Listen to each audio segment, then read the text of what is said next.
Don't let go of what you know, what you remember of so-and-so.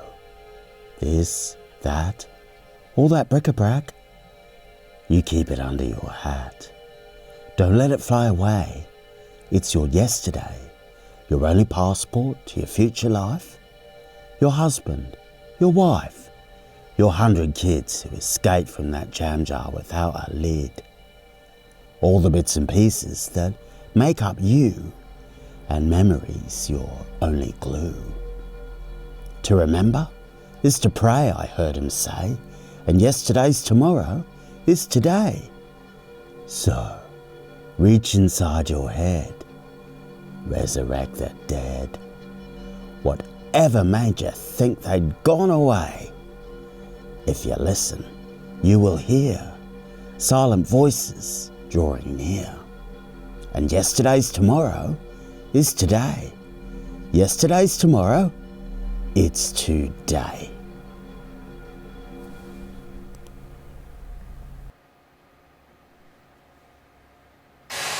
Passing the Tower of London, 5,000 fascists rally to their mobilization for the much-advertised march through the East End. The United States is a monster out of control.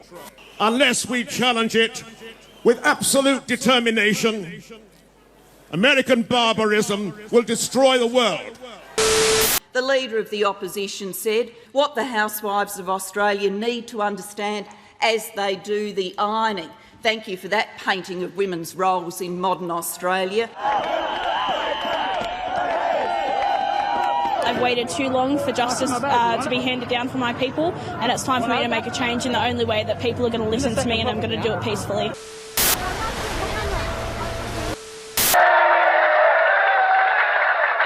Well, may we say, God save the Queen. Because nothing will save the Governor-General.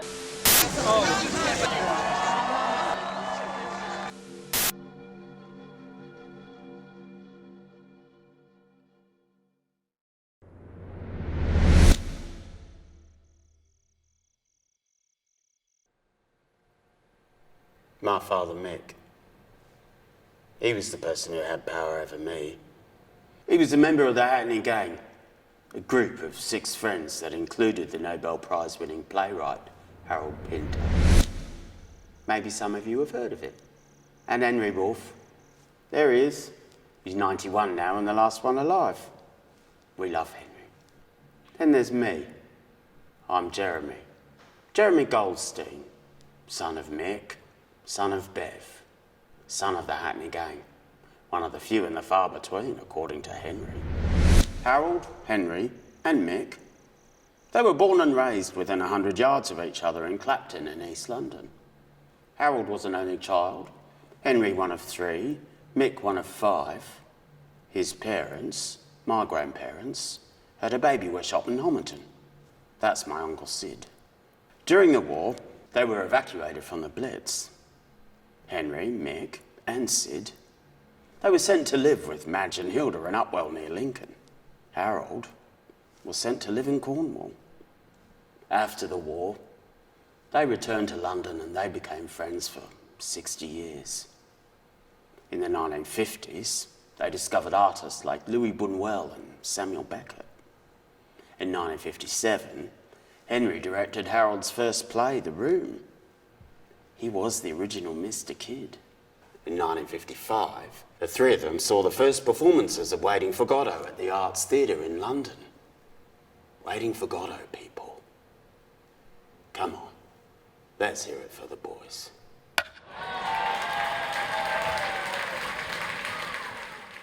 Dad died in 2013. I remember reading those words in his obituary, truth to power. That's when I got in touch with Henry. I wanted to know more about their lives, more about that ballet between them, and why those words had become so important to Harold and Mick and the rest of the gang. Henry said they were a bunch of solipsist survivors, larking about the East End, their lives central to the workings of the universe. Just imagine living in London in the 1950s at a time when the Holocaust still loomed, and those bombs had incinerated Nagasaki and Hiroshima as if it were yesterday. They didn't think they would live very long. They thought they might be the last of their generation. Their world, it was infected. But did they agonise over that until the wee small hours, discuss their unhappy fate? No, they were having none of it, not a bit of it.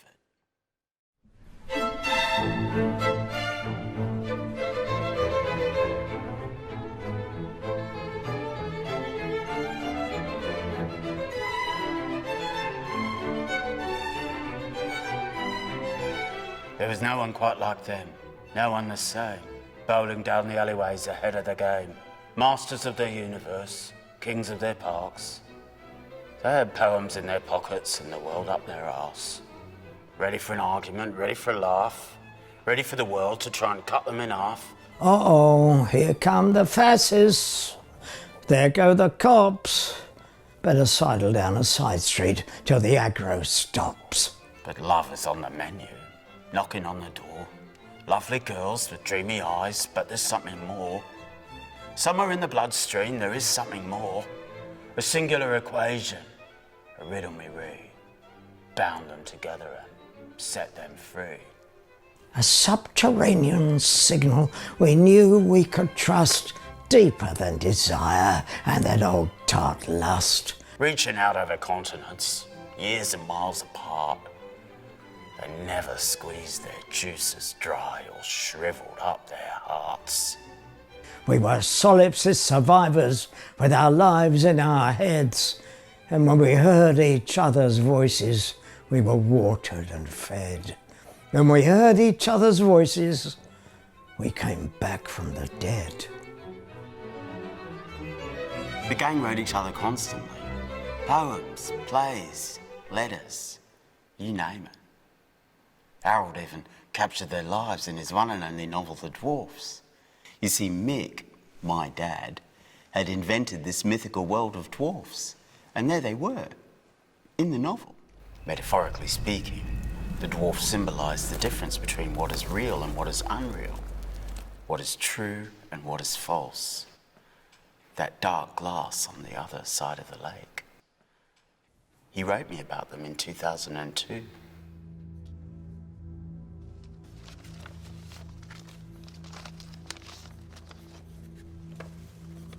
Dear Jeremy, I've read what you sent me about the dwarfs. Henry and I still have the original typed scripts. What's all this about I'm organising to see it soon? Why not just plain I'm seeing it soon?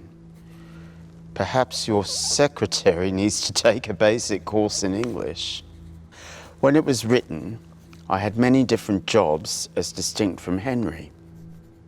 I was never aware of Harold doing anything but acting and writing, although he did look after the boilers in the block of flats when he was first married to Vivian. Money was always very short.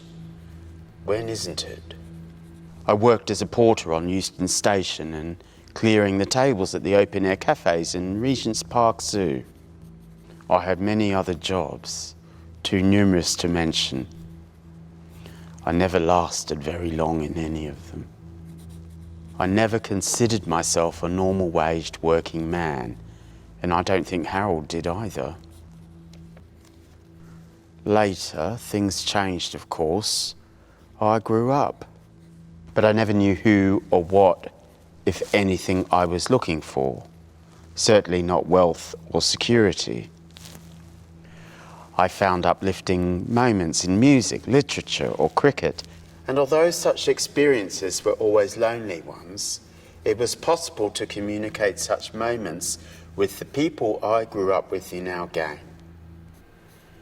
Contact with other beings, male and female, were always an extension of these original needs or discoveries, as they were often fraught with sudden and painful reversals. Now, your question about whether I had delusions about dwarfs is irrelevant. They are manifested in the novel and then in the play. They are what they are. Somewhere, behind a door, there were these dwarfs. just as in the desert over the next heap of sand, there is a harem of beautiful women. I have seen the dwarfs. I have seen their newspapers, their apple cores and potato peelings, their dead fetuses in their formaldehyde, the axle grease, the broken alphabet, their carcinomas and sarcomas, a bookend, a talus minim, a broken string, gaskets, stud valves. I have seen their rancid sweets. The sun blinded them, and the moon made them moan. The truth is a precipice, a grave into which we all fall into eventually. We are on a downward path. Love, Dad.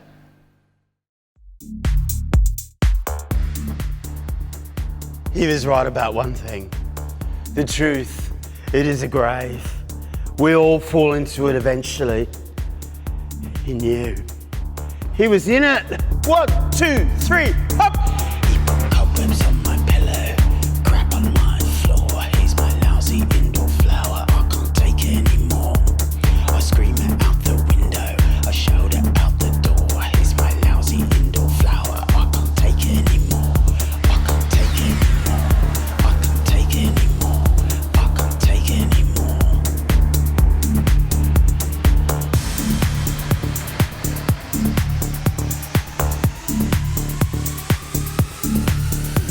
I'm standing in the center of the turning world. Nothing exists until my brain uncurls. If love comes calling, is it wearing a dress? If it sets my mind on fire, I couldn't care less.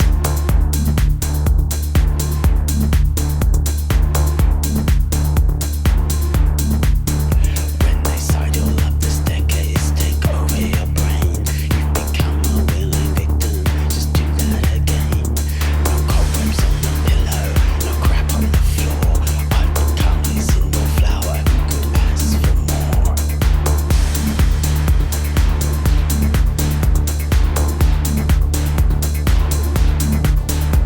But look under the mattress, who's that flat on the floor?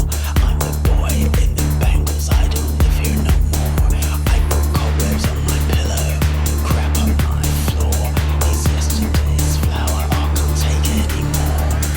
Bring down the window, slam the front door. No good tapping on the window, I don't live here no more. They turn out to be strangers, a million miles apart. Love may leave you bruised and battered, but you can grow a new heart. I put cobwebs on my pillow, crap on my floor. I've become my indoor flower, the one that I adore, the one that I adore, the one that I adore, the one that I adore, the one that I adore.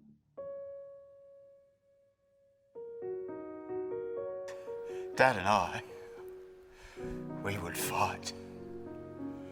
Boy, how we would fight. It was almost always over the most pettiest of grievances, and I always thought that I was the one to blame. That made me feel like a loser. I couldn't overcome my feelings of shame, failure, self-loathing. He broke my heart. He had become my Black Knight. After years of arguing over who did what to whom, the money, the drink, the divorce, we were estranged and not speaking.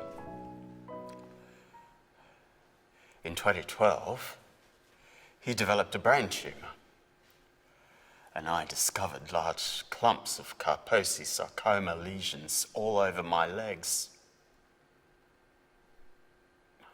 I grew up in the 1980s, at a time when the KS, the Kaposi sarcoma, were known as the kiss of death from AIDS. Dad, he was the first person I ever told. That was in 1999. I remember him rolling his eyes as if to say, well, son, It was bound to happen sooner or later. 20 years. HIV. I had become very ill. My marriage was breaking up. I was practically bankrupt, unemployable. For 3 years, I ended up on chemo, smoking meth to numb the pain, the money, the meth, the divorce. I had been erased by my own father, and I wanted to kill myself. In a rare moment of sobriety, I wrote him. I did. I wrote him in an effort to try and patch things up. Sadly, my letter arrived the day he died, and he never got to read it. Our lives forever frozen in the past, and I was the one who had to live with it. But as time went on, I was surprised to discover that he wanted to become a writer. But such was his loyalty to Harold and Henry and the rest of the gang that it was his pride that prevented him from risking failure in front of his best friends. I finally understood. We don't always grow up to be the person we want to be. And my father was never a man that could look in the mirror and say, "This is who I am." This had made him a frustrated man. His burden cast a shadow, and I was the one that he took it out on. As time went on, I was surprised to discover that our relationships with our loved ones continue to evolve, even in death. The dead,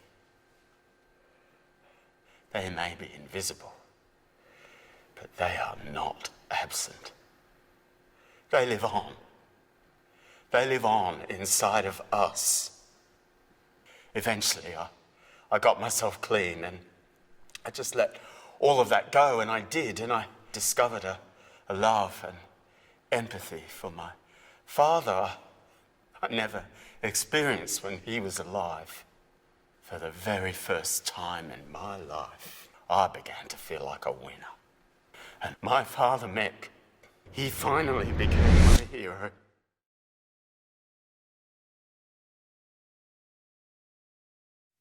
Welcome back to Blacktown Arts. I would like to acknowledge this evening's performance of Truth to Power Café is taking place on Darug land. I pay my respects to elders past and present, and I thank them for their custodianship of this land. These days, speaking truth to power is widely accepted to mean saying something to those in a position of trust or authority who don't want to hear it. Is it to your lover, your brother, your boss, your sister, your banker, your best friend, yourself, your father? Is it an act of love or an act of war?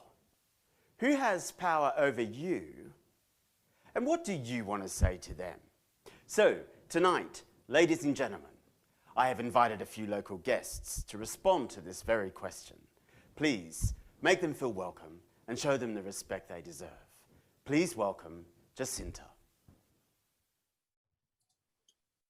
How can we tell our history when it keeps getting softened to make it easy? Generational scars, broken families, and too many bars.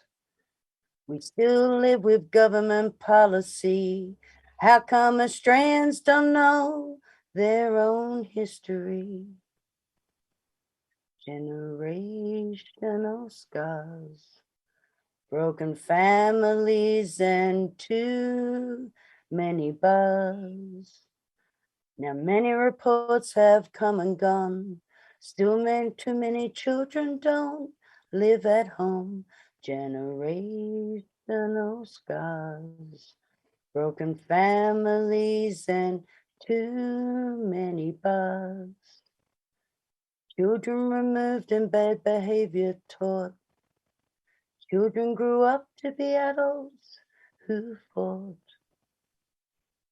Generational scars, broken families, and too many bars. Domestic violence in the air. Look out, here comes the welfare. Generational scars, broken families, and too many bars. But the times are changing, and our stories are now being told. We're taking back sides for true healing to unfold. So no more broken hearts turned to stone. No more children feeling alone. No more history winning to hide. 'Cause only love and peace is gonna be on our side. And with beautiful hearts and minds like yours, we can have new beginnings.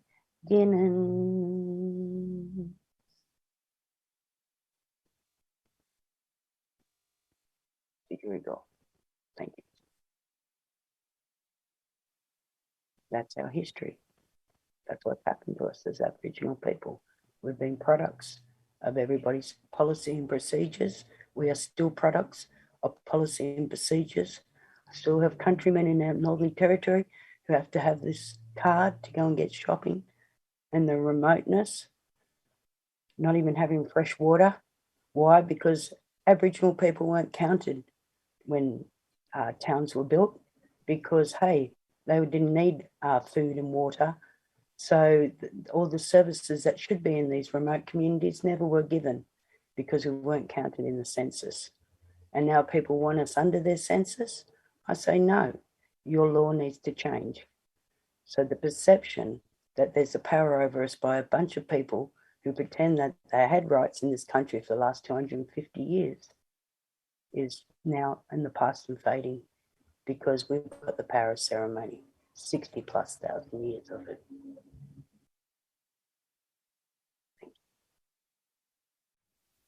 Thank you, Jacinta. Please welcome DJ. Who or what has power over me, and what do I want to say to them? Well, I grew up with a deep sense of purpose towards setting examples of how to leave the world at least a little bit better than how I found it. There are many human and non-human actors who have some form of power, control, or authority over me to fulfill this purpose. However, to me, none are so important as the creator of the spiritual and material worlds. That said, I acknowledge my agency to engage in reciprocal and equitable power exchange relationships, whether with individuals, organizations, or those who claim the authority of the people over me. I believe my Creator has had a hand in the experiences and paths I've taken in life, which have led me to critical decision points that have shaped my journey in life, my senses of purpose and relationship with worldly structures of power. You can lead a human to wisdom, but you can't make him think, much less have a sense of purpose to apply the wisdom for powerful change once it's found. Family is a powerful influencer in my life too. I've traveled thousands of miles across cultures and borders to maintain my family relationships. Where I'm from, correcting narratives about Black fathers is a spiritual art form. Others who have influence on how I move and grow include Australian and US voters and consumers of products and services, because their susceptibility to messages of fear, hope, and information affect the legal, economic, and policy settings within which I must operate to try and be my best self. It is criminal that in these days and times, the good jobs are still found working for companies that use our public investment to block, slow, or co-opt our transition to a more sustainable, regenerative, and equitable world, one upon which our future generations can be secure in their access to what they need to thrive. For example, collectively, bees and other pollinators have direct power over the productivity of the crops used to make the food I eat. Food gives me energy, which is a critical dimension of power, and even more so when it comes from the local and regenerative production and consumption of fresh, nutrient-dense food. Ecologically regenerative food and water security can go a long way towards self, family, and community empowerment, especially when those who hold the purse strings to public investment would rather use their power to curry favor with their mates, the captors of industry, while the world literally burns. To myself, I say, respect your divine calling, your intuition, and listen to the teachings of experience. To my family, including my ancestors, I say thank you for using the power of your influence to push me to do and be better. To my fellow voters and consumers, I say apathy kills. Absolute apathy kills absolutely. To the pollinators and other ecosystem service providers, I say may we humans, the masterful inventors of waste, be inspired and moved by the effects of your purpose and selfless service. In the Creator's names, I believe. Yeah. Thank you, DJ. Please welcome Marina. Who am I? This is such an intriguing question. Growing up, I really enjoyed Dr. Seuss. And in one of his books, One Fish, Two Fish, Red Fish, Blue Fish, he has a prose that goes like this. Who am I? My name is Ned. So I guess I would start to say, I am Marina. I think the next definer is where I have come from. Oh, Canada, the true north, strong and free. Except that you're not free in some places to use your language of choice. But that's another story.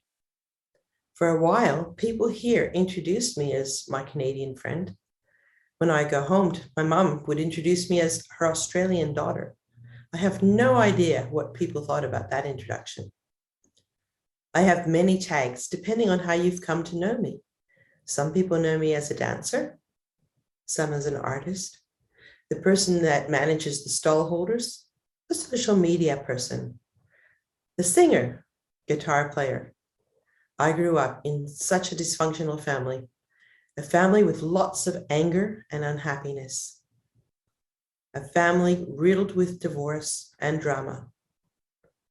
As a result of this, I was not going to be someone who got married or had children. I came from a family of 3 siblings, and that was a recipe for fights and friction.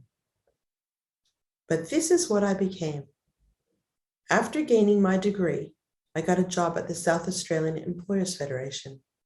My boss was a female who didn't like her parents and had no children, and while I was working for her, she left her husband.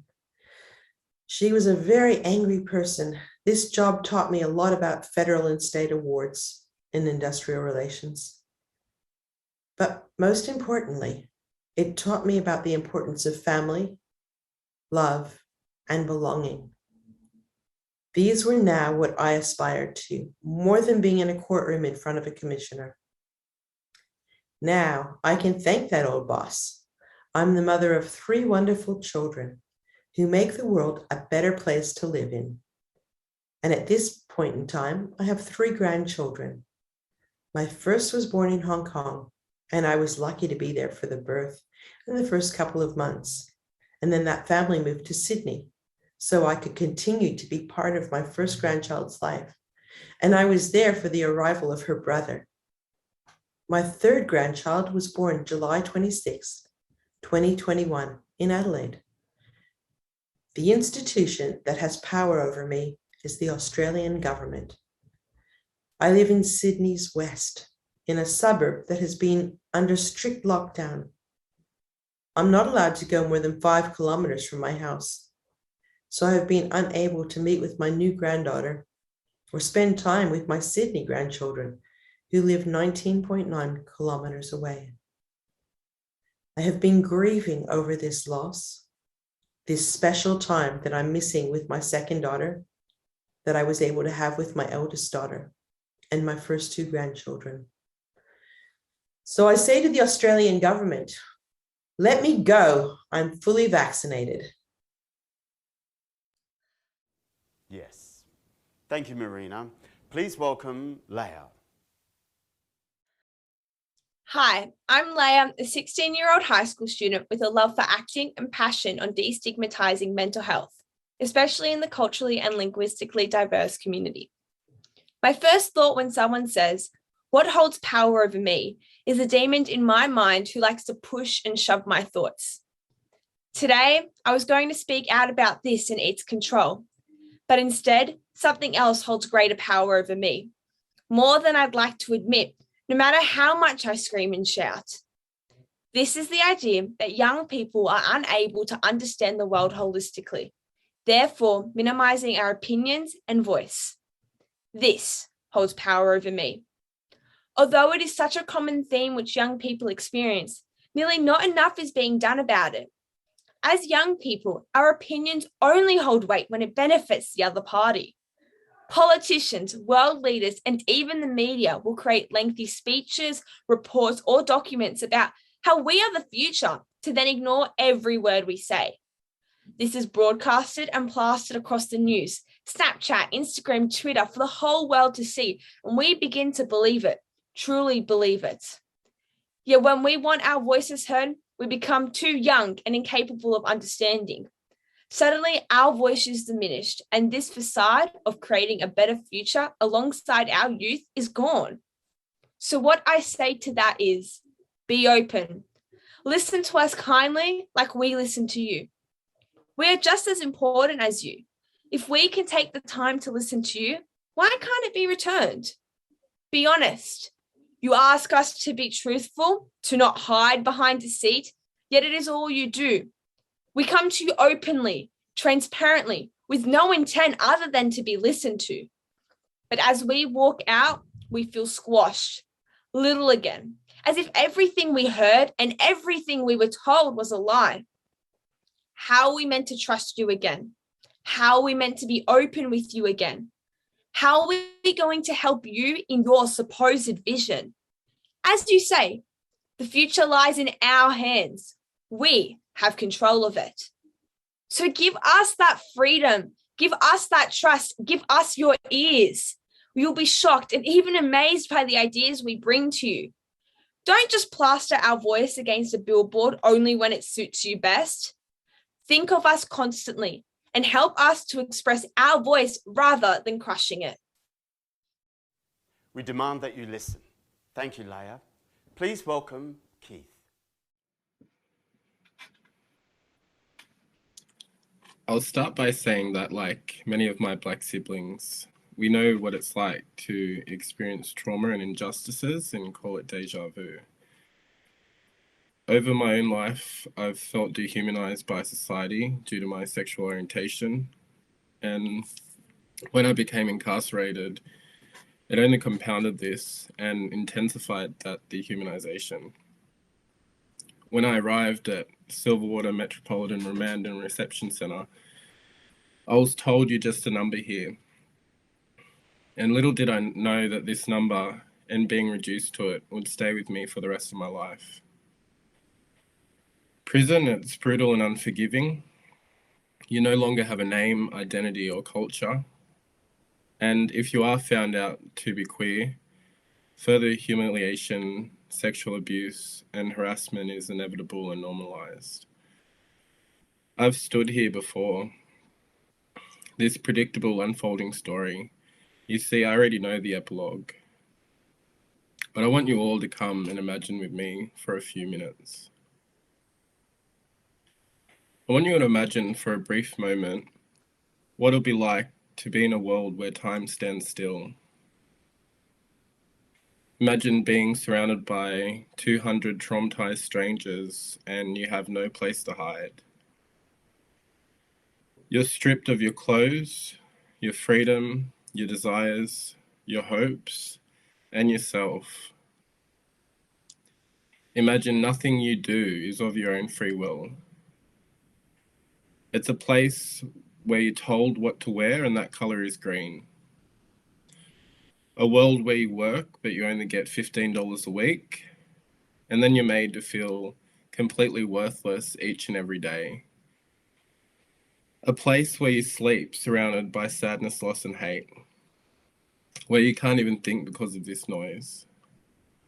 And all you can do is look forward until your next court day and hope that you have a sympathetic judge.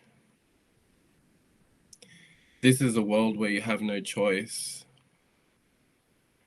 It's a world where days become minutes and minutes become hours. And to be able to walk from this place is my greatest desire, my body as well as my mind. A world like this, it's hard to picture, yet here I am, an ornament, a jailhouse fixture. So who has power over me and what would I like to say to them?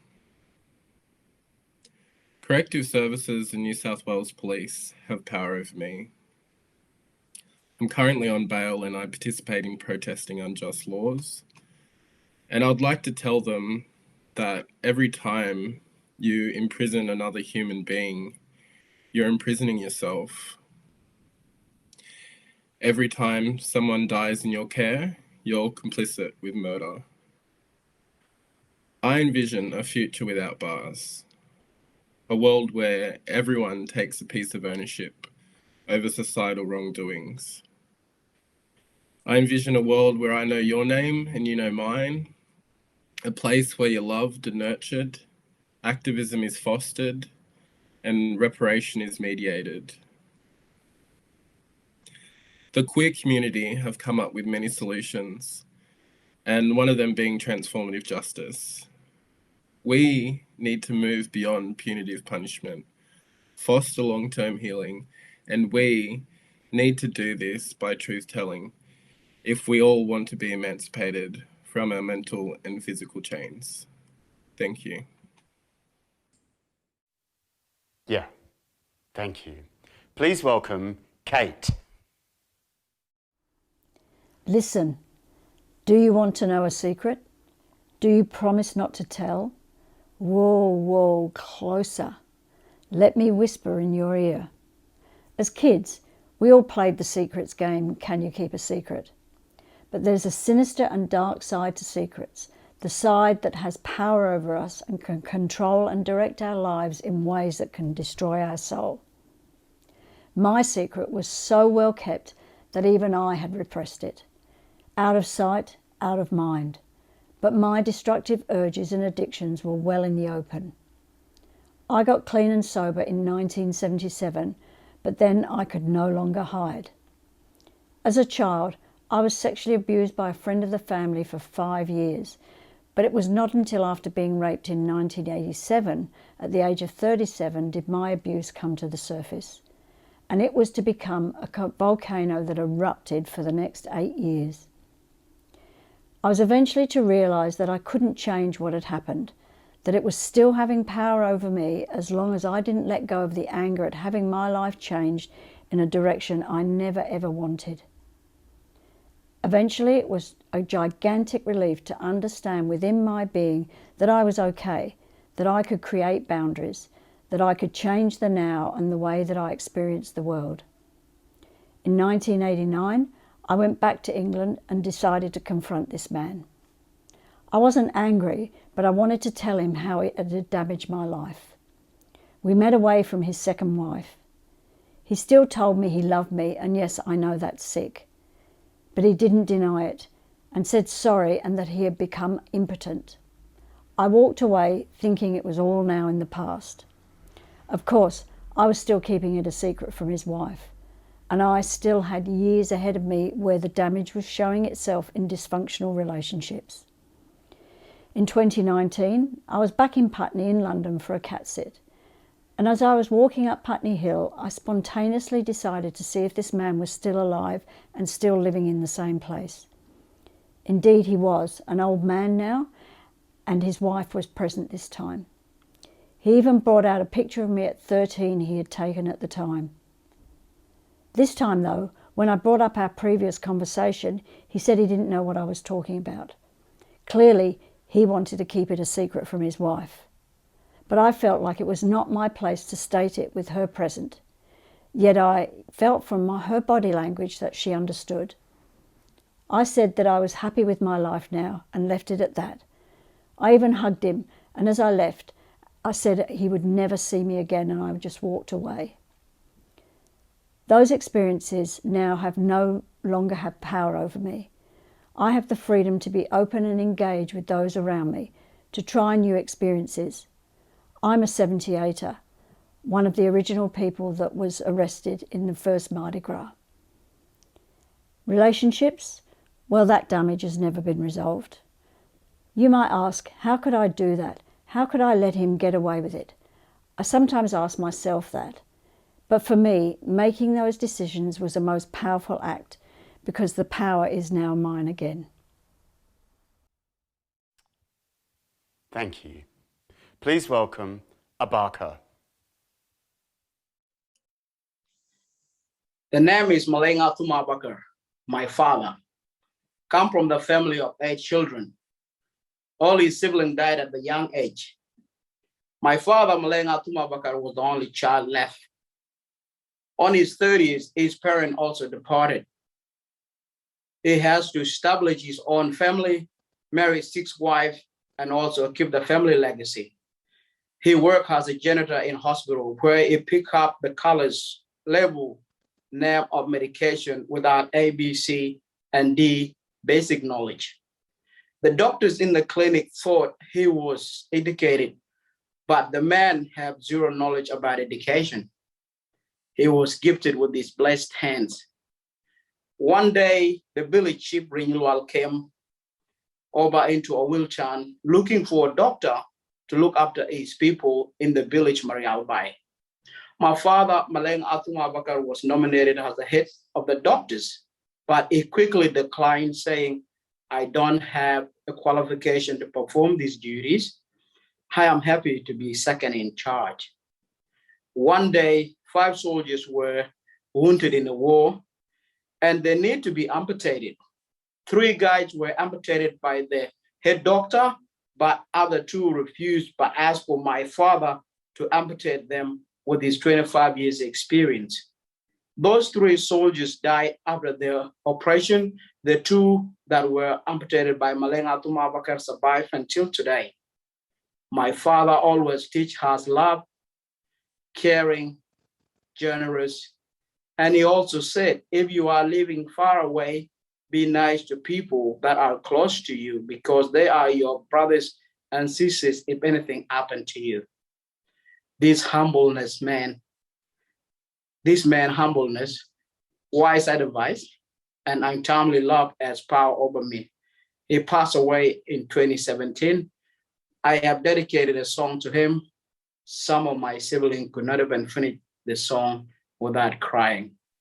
It has been 4 years now since he departed. Rest in peace to the man who had power over me. Na chong ben jalagan yale de kabi ad kong den chwe. Ayinwa nom yinwa. Na chong ben jala madol gina kabi ad kong den chwe. Baba malenga tum neran kaito mayanda neran kaito. Enga kaito madinga wul neran kaito. Yeting dit gachato manajal gachato maranchi wengut gachato ranchi moigub gachato. Baiben madinga wul adya orian ko may. Baiben nakwangaya raja pu ko jalu na chong ben jalagan yale jagabiya kung den chwich. Ayinwa nom yinwa chong ben jal mabalgi nagabiya kung den chwich. Baba malenga tum neran kaito mayana neran kaito. Enga kaito madinga wul neran kaito. Beting dit kajato manajal kajato ranchi wengut kajato ranchi moiguk kajato. Bai bin madinga wala dia warian ku mayo. Bai bin na kwanga ya ra che pu ko yi jaldu. Ayin jal balanyam lel. Ku ben lo war. Ka chira na chi kang war. Akang ye je bin min war. Ake umum kang ngejin. Ran bin na kan yarin. Ayakol kin. Alay du kabu bugin. Bye bye baba. Waberom baba. Bye bye baba, wabiyuk baba. Bye bye baba, odeya baba. Bye bye baba, wabiyuk baba.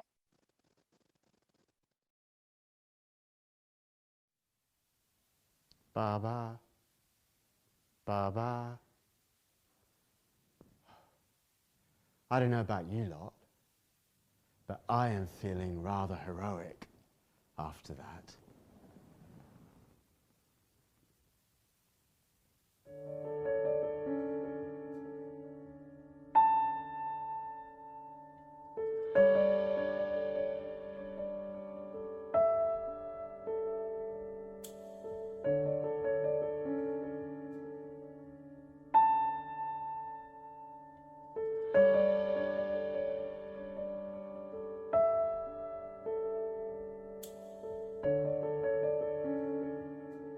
You've got to slide between the living and the dead.